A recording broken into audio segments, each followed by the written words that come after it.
day, grade 7 learners! Welcome to fourth quarter, week 4 of our online learning. Let's start with our prayer.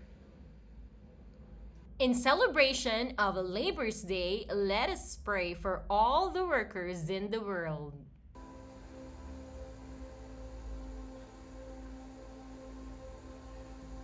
In the beginning, God worked to create. And when God created humankind in God's image, God instilled in us the same desire to work and to create. And so, for those who work the land, for those who work with their hands,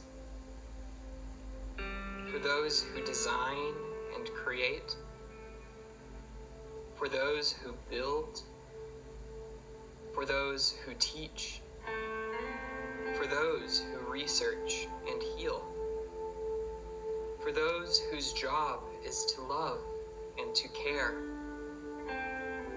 and for all those who now rest from their labor and enjoy the gift of life. We give thanks to God, our Creator, our Savior, and our Sustainer. Amen.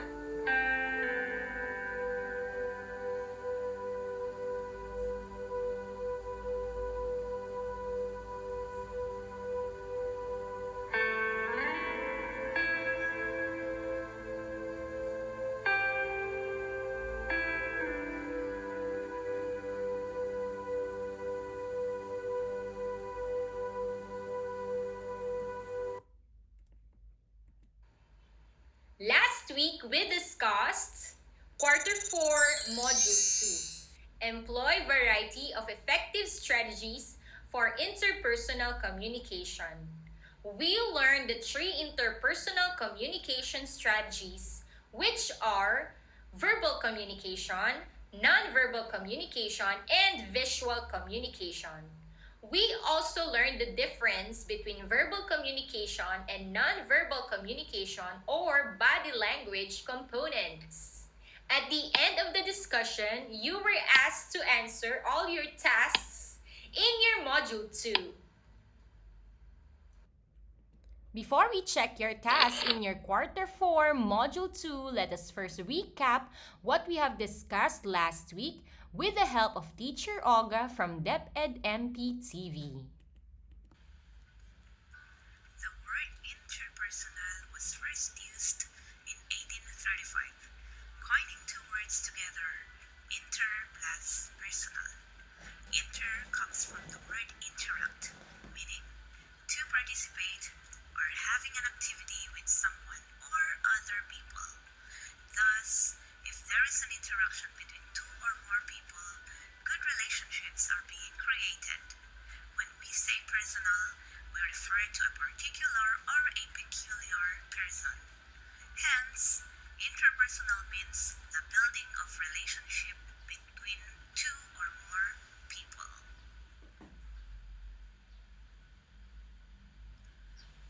Interpersonal communication is a way by which the thoughts, feelings, meanings, and ideas are exchanged in a face-to-face setting between 2 people or more.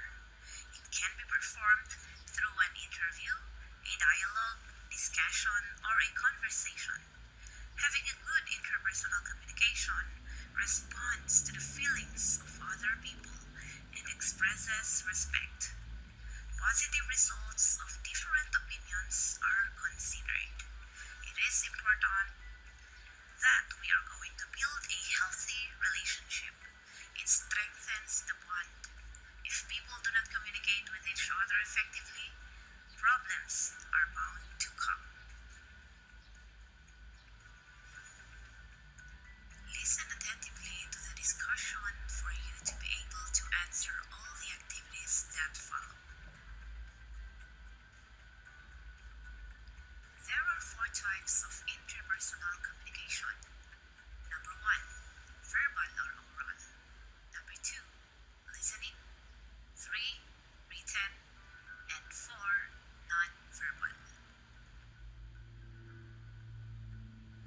Let us discuss discuss it one by one for you to be able to understand it better. Number one, verbal communication is any communication that uses words to share information with others. It could be face-to-face interaction or through the use of devices, like our phone, laptop, and other devices. In this time of pandemic, electronic devices are mostly used since face-to-face is not allowed. The second type is listening. Listening is not something that just happens, that is hearing. Listening is an active process in which a conscious decision is made to listen and understand the message of the speaker. Thus, when we listen, we process and analyze the information mentioned by the speaker before we respond. The third type of interpersonal communication is written communication. This includes letters, emails, social media, books, magazines, the internet, and other media. In this time of pandemic, this now probably is the most used type of communication. Most of what we want to read are already in our mobile phones.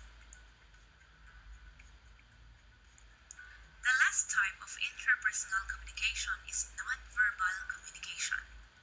This includes facial expressions, the tone and pitch of the voice, gestures displayed through body language.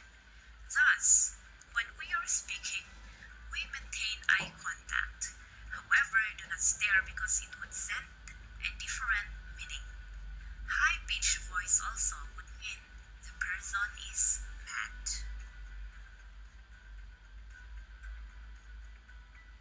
Now, how else can we become good interpersonal communicators?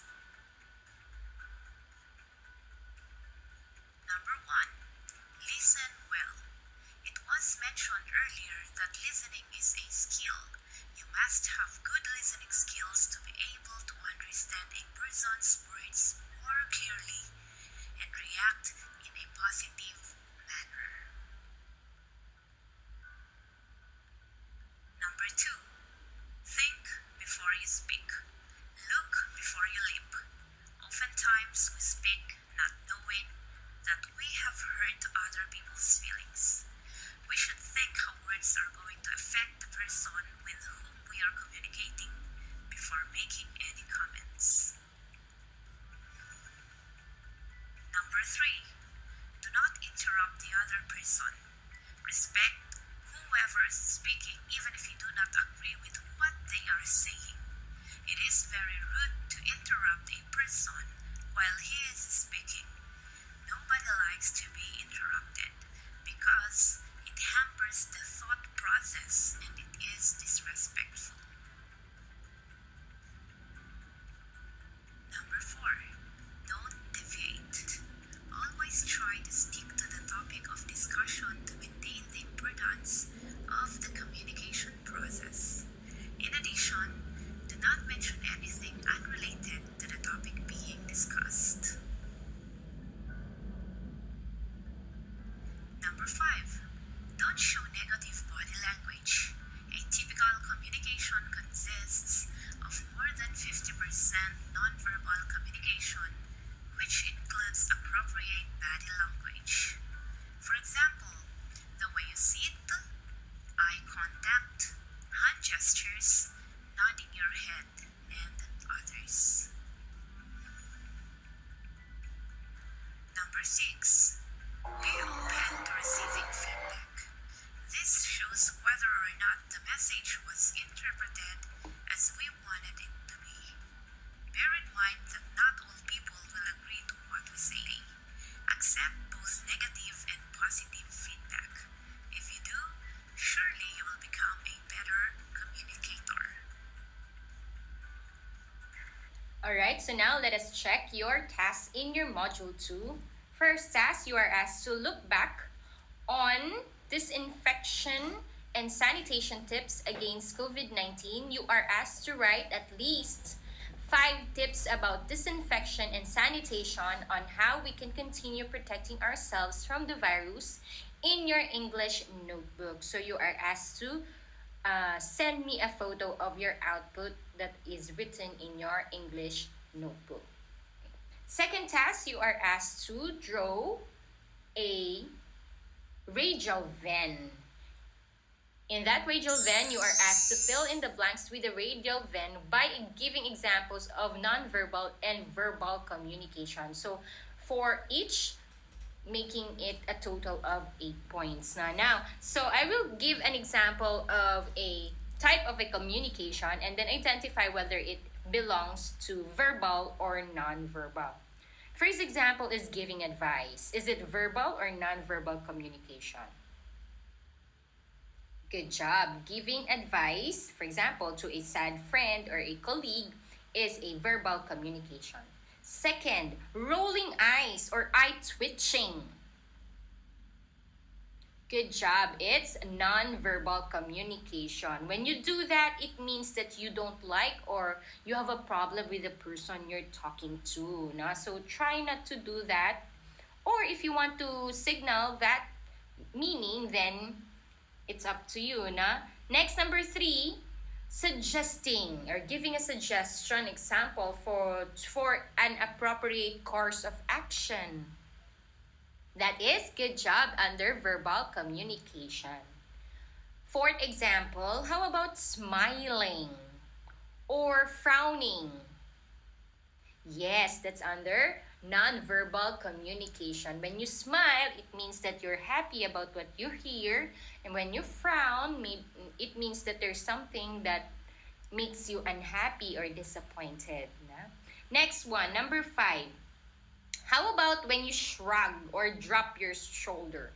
Is it verbal or non-verbal? Of course, that's also non-verbal communication. When you shrug or when you drop your shoulder, it means you are indifferent to something or there is one that does not, there's one thing that you do not know. So you just shrug your shoulder. I don't know. It means like that. Next one, number 6. How about when you get ready? Or you wear neat, complete uniform for your online class. Verbal or non-verbal? Yes, of course, that is non-verbal communication. When you are prepared or when you wear neat and complete uniform during online class or during class, then it means that you are ready or you want to learn for your online class. Next, number 7, conveying feedback. Example, to clients or customer. That is, yes, of course, that's under verbal communication. And then lastly, of course, is, give me example, other example. Okay, so let's have praising or giving a credit for a friend or an employee. Yes, that is a verbal communication. So again, in your English notebook, you are asked to draw a radial vein and give examples of verbal and non-verbal communication, putting it in its appropriate type of communication. For your third activity, you are asked to recap now whether the following statement is an example of a verbal communication. If it is, then you write true, and if it is not, you are to write false. So let's identify. Number 1, communication during customer service at SM Hypermarket. Is this an example of verbal communication? Yes, it is. Next, number 2, coughing. Is it verbal communication? False. Next, number 3, religious preaching or sermon live on television. Good job. Number 4, a live telecast of a public address by the President of the Philippines. Great. That is true. Number 5, having synchronous classes almost every day. That is, yes, it's a verbal communication. Number 6, presenting a class report. Of course, it is a verbal communication. 7, smiling. That is non-verbal. Neatness.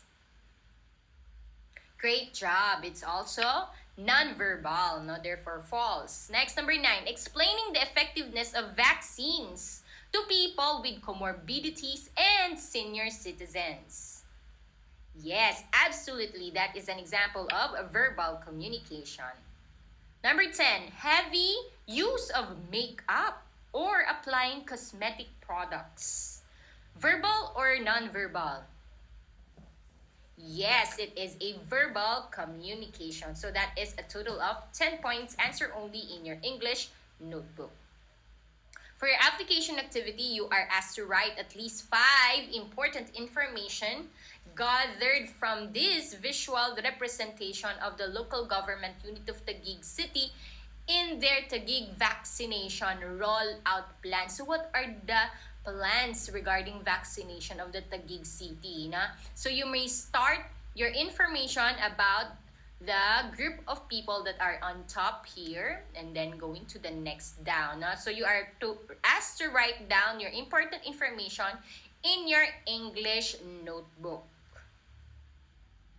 For your evaluation activity, you are asked to read the following statements and choose the correct answer for each number. Write the answer only in your English notebook. So, let's identify the correct answers. Number 1, which is not an example of verbal communication? A conversation between a doctor and a patient. B, communication between teachers and students online.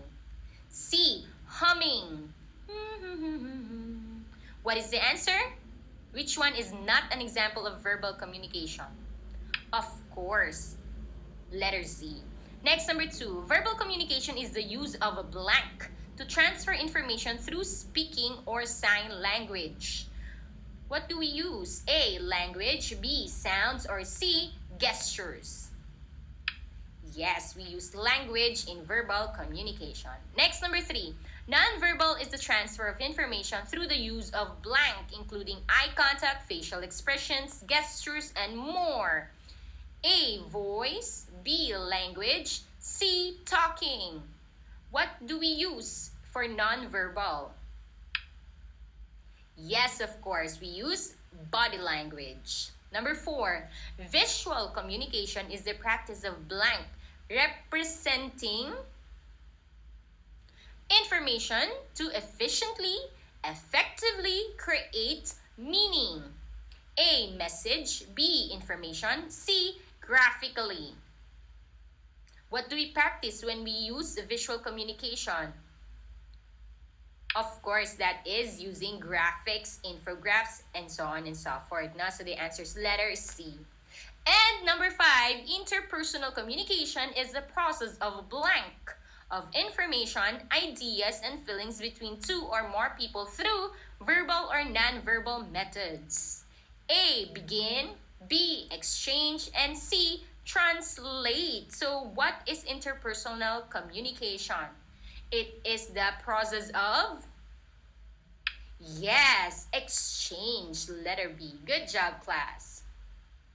So that's it. Those are your activities for 4th quarter module 2. So again, all your activities, you are to send your outputs in the messenger. You are asked to answer it in your English notebook, and you are to send a photo of your outputs in messenger.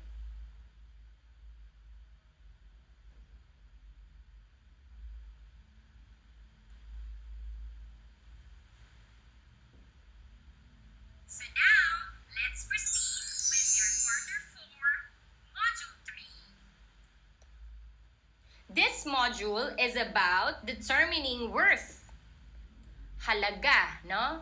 Worth of text ideas mentioned in the text listened to. In our quarter 2, week 6 lesson, we have learned the value of picking out the most important or significant information when we read, pag nagbabasa tayo, to highlight essential ideas, to isolate supporting details, and to read for specific information. In this lesson, Module 3, it is a reinforcement of that essential learning. After going through this module, you are expected to identify the important information and facts stated in the text listened to, distinguish the main idea and supporting details in a text, and understand the meaning of a word as it is used in the text. For your Module 3 pre-assessment, you are asked to complete the word crossword puzzle. You are to use the definitions inside the box as your clues to fill in the puzzle. Now, write your answers in your English notebook. Now, so this one is 5-item answer only. You don't need to copy the drawing or draw a puzzle. Now, just 1 to 5 will do. Now, let's discuss the value of determining the worth of text ideas mentioned in the text listened to. In reading a text or selection, readers must know how to identify the main idea. That's our purpose every time we read. Recognizing the main idea is in the text is the key to understand what you read. It is also one link in a chain of reading skills. In this lesson, you will learn how to identify the main idea and supporting details in a text. It will also help you to write your own selection effectively. Isn't it? We have learned in our Quarter 2, Module 6 that when we are able to learn to identify the topic, the main idea, and the supporting details, it will guide us on how to effectively summarize also our paragraph or paragraphs. Before we proceed, let us first recall what are the things that you need to help you for your online or modular classes. You are asked to write your and draw boxes in your English notebook and answer inside the box. Na? Can you please tell me examples of things that you use or you need to help you in your online or modular class? Of course, you need your module or your learning packets. Another one, give me another example. Of course, your English notebook or your subject notebook. Third, precisely, you also need your gadget. Now, whether it is your cell phone or your computer for your online class or for you to be able to research also on some of the research activities that you need for you to be able to learn more about your topic. What else do you need? Of course, your pen or your pens, na? So that you could be able to write or take down important details or notes during your online or modular classes. Na? Now, make sure to have all your needs before your online or modular lesson begins. Na? Now, online class is like reading. You need to identify the topic, the main idea, and the supporting details. Na? Now, what is a topic? The topic is the subject. Everybody say that again. It is the subject that the selection is about. The main idea can usually be located if you can determine what the topic is. So what is the topic?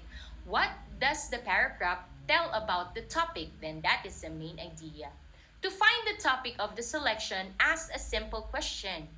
What or who or what is the selection about? Example, this paragraph. Let's have this as an example.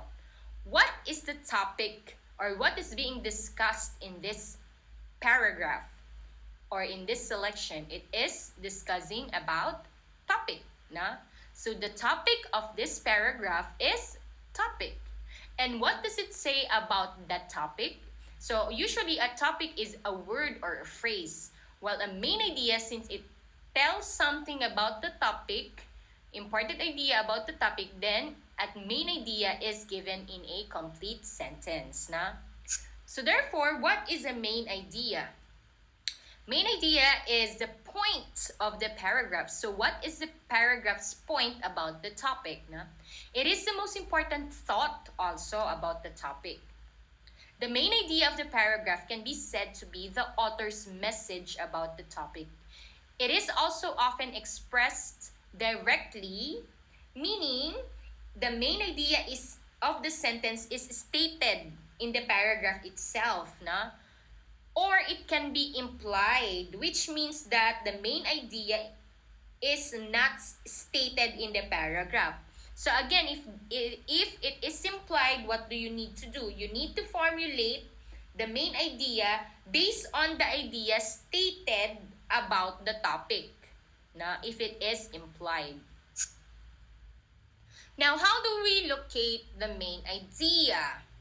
To figure out the main idea, ask yourself this question. What is being said about the person, thing, or idea, or what is being said about the topic? Main ideas are often found at the beginning of the paragraph. If it is found at the beginning, then it is used as an introduction. Everybody say that again.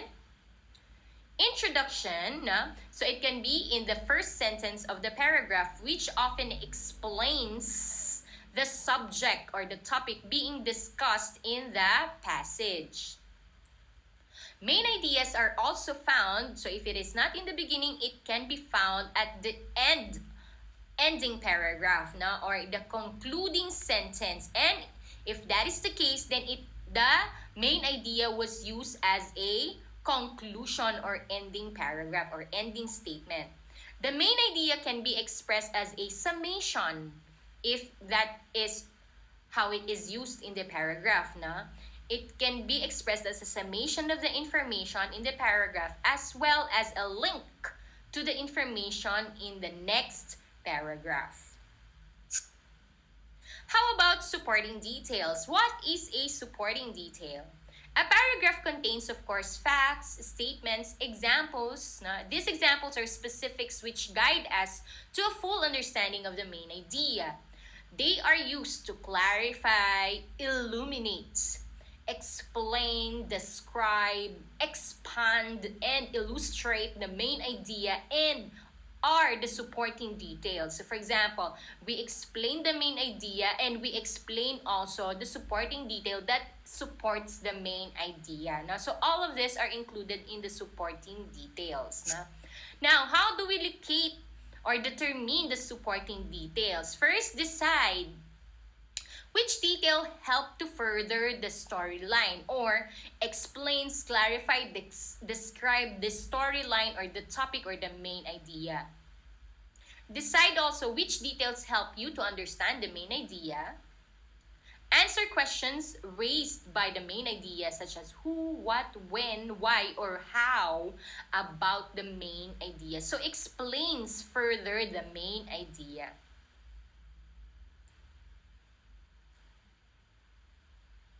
Let's elaborate more about the topic by trying the passage below to see if you can pick out the topic and the main idea. So let's have this first paragraph. To many parents, the infant's crying may be mainly an irritation, especially if it continues for long periods. But crying serves important functions for the child as well as for the parents. For the child, crying helps improve lung capacity and the respiratory system. Perhaps more important, the cry serves as a signal of distress. When babies cry, they indicate that they are hungry or in pain. And this is important information for parents. Now, so what is the subject or what is being talked about in the sentence? Again, that is the topic. So what is the topic? What are we talking about in here? We're talking about the crying of infants or infants crying. Now, what does this paragraph tell about infant crying? What is the main idea? What is the most essential or significant idea in this paragraph regarding infant crying? You're absolutely right, It says that infant crying serves important function both for the children as well as for the parents, So in here, it was used as it was found at the and part of the paragraph. Therefore, the main idea serves as a conclusion of the paragraph. Now, what are the supporting details that is used for the main idea or supports the main idea? Now, again, when we say supporting details, it clarify, illuminates, explain, describe, expand, and illustrate the main idea. So, how can we say that infant crying serves important function both for the child and for the parent? No? So it says in here that crying helps improve lung capacity and respiratory system. Another, the cry also serves as a signal of distress, no? Which means that the child is having a problem.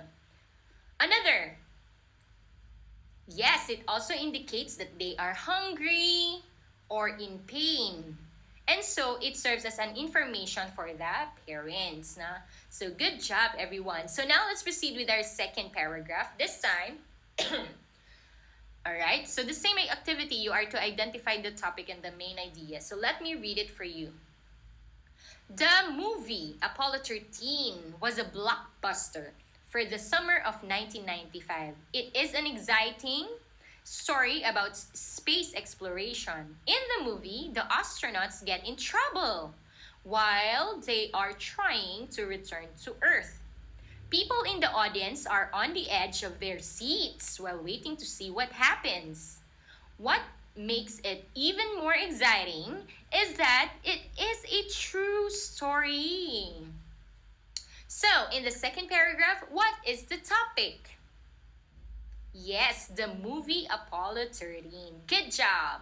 Now, what does the paragraph say about the movie Apollo 13? What is the most important information or detail of the paragraph regarding the movie Apollo 13? Yes, the movie Apollo 13 was a blockbuster for the summer of 1995. So, in our first example, if it is used as a concluding statement, in this example, it was used in the beginning. It is used as a introduction. Yeah? Now, so how did it become blockbuster? What are the supporting details in here? So we can say that it became blockbuster because the storyline is exciting. No? The story is about space exploration. Another is that the astronaut in the story got into trouble while they are trying to return to Earth. And so, what happened? The audience are on the edge of their seats waiting to see what happens. So, they are so excited or they got excited as they watch the movie. Na? Another thing is that it is a true story or it happened in real life. That's why people went to the movie house to watch the movie. Okay, so again, in identifying the topic, we ask the question, so what is being talked about in the paragraph? And in the main idea, we ask the question, so what does the paragraph say about the topic sentence? And for the supporting details, we identify ideas that clarify, illuminate, explain, describe, expand, and illustrate the main idea and supporting details also of the paragraph. Let's dig in. So time to dig in. In the previous lesson, you have learned the skills on identifying the main idea from the text as well as finding the supporting details which help you to better analyze and comprehend the text. This activity will help you effectively use those skills by summarizing them through the use of table. So this time around, you're going to read by yourself and then you're going to answer in your English notebook. Na? So now, we have in here vocabulary words, meaning these are words that are used in the paragraph. Na? It will help you to further understand the paragraph. Na? So take note of the meaning of the words as you read the paragraph for you to be able to understand more the paragraph. First vocabulary word that we have here is addictive. It means causing or characterized by addiction. Next is isolation. It means the action of isolating, from the word soul. You want to be alone, so you isolate yourself. Glorify, from the word glory, to make glorious by bestowing honor, praise, or admiration. Fourth is eye strain. From the word eye, there's a strain in your eye. Weariness or a strained state of the eye. Opponent, one that takes an opposite position, as in a debate, contest, or conflict. So again, take note of the meaning of these words: addictive, isolation, glorify, eye strain, and opponent. So they are used in the paragraph that you're going to analyze. So take note of the meaning, and then after you read again, this time you're not going to identify only the topic. As you identify the topic, this time you're going to state the main idea. That's for 1 point. And give at least 4 supporting details for 4 points. So answer in your English notebook. For your application activity, you are asked to read aloud. So basahin ng malakas. As you read this story, look for, again, the main idea of each paragraph. Paragraph 1, 2, 3, and 4. Na? This can be put together to make a summary of a whole story. Na? So encircle the best answer. So again, you write the letter only of your answer in your English notebook. So we have 6-item activity in here. Now in your activity number 5, you are asked to write the number through 1 to 4 in the boxes besides the events to show the sequence of what happened from first to last. So sequence the events based on the paragraph given earlier. No? So 6 points plus 4 points in here. So this one is a total of 9 points. Remember, selecting the main idea benefits you in 4 ways. First, by actively searching for the main idea, you will focus your concentration on what you are reading or hearing. The main idea is the glue that holds the details of the paragraph or the presentation together, enabling you to recall more details explaining it. Identifying the main idea is an aid to studying. And knowing the main ideas of separate paragraphs or lecture or discussion topics will allow you to create effective summaries of longer selections. For your evaluation, you have 2 parts. First, you are to write true if the statement is correct and false if it is not. And in part 2, you are, for items 6 to 10, you are asked to read and analyze each paragraph, then identify the main idea. Again, write the letter of your answer in your English notebook. So that's a total of 10 points for your evaluation activity. For more information, you can visit or you can use the following references. These are used in your Module 3. That's it. Those are your activities for 4th quarter Module 3. Again, all your activities, you are to answer in your English notebook and you are to send a photo of your outputs in the messenger. Thank you so much for attending our online class. Now, again, stay safe. God bless you all. Goodbye, everyone.